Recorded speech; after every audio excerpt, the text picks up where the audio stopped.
توکل اس بات کا نام ہے کہ بندہ اس امر پر یقین کرے، اس امر پر، اس بات پر یقین کرے اور اپنے دل کو اس بات پر مضبوط کر لے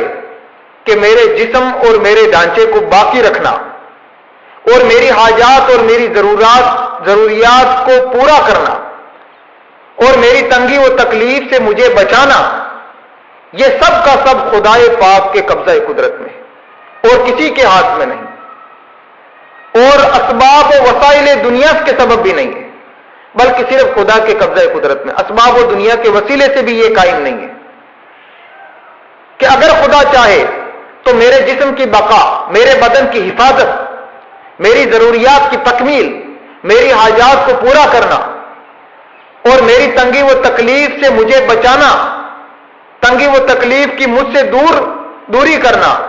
یہ وہ کسی سبب سے یا کسی ذریعے سے کرے، کسی مخلوق کے سبب سے یہ کام کرے یا بغیر کسی ذریعے سے، بغیر کسی ظاہری سبب سے میرے جسم کو باقی رکھ لے، میرے بدن کی حفاظت فرما دے اور میری حاجات کی تکمیل فرما دے،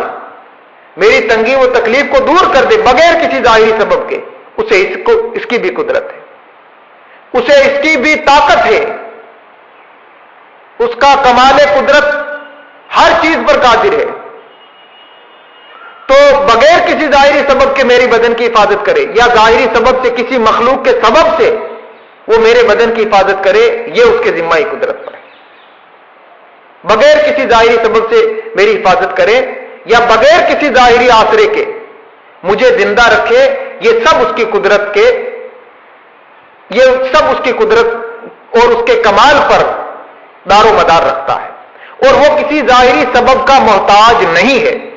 بندہ اس حد تک توکل کرے کہ وہ کسی ظاہری آسرے کا محتاج نہیں ہے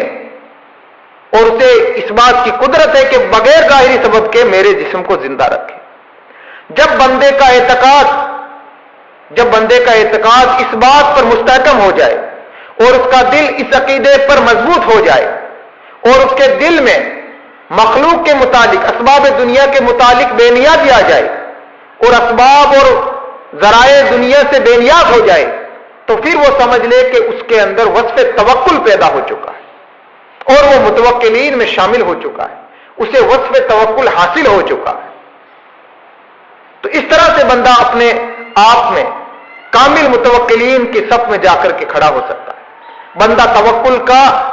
پختہ اور مضبوط بندہ بن سکتا ہے جب وہ ان چیزوں پر عمل کر لے، تب توکل کی تعریف کو کاما حق کو صحیح طریقے سے سمجھ لے۔ اب توکل کے پیدا اور توکل کو پیدا کرنے والے اسباب و ذرائع پر بات ہوگی۔ تو اسباب و ذرائع یہ ہے کہ بندہ توکل اس طرح سے پیدا کر سکتا ہے کہ وہ رزق اور دیگر ضروریات کے متعلق اللہ تبارک و تعالیٰ کے ضامن اور کفیل ہونے کا تصور کرے اور اللہ تعالیٰ کے کمال علم اور کمال قدرت کا تصور کرے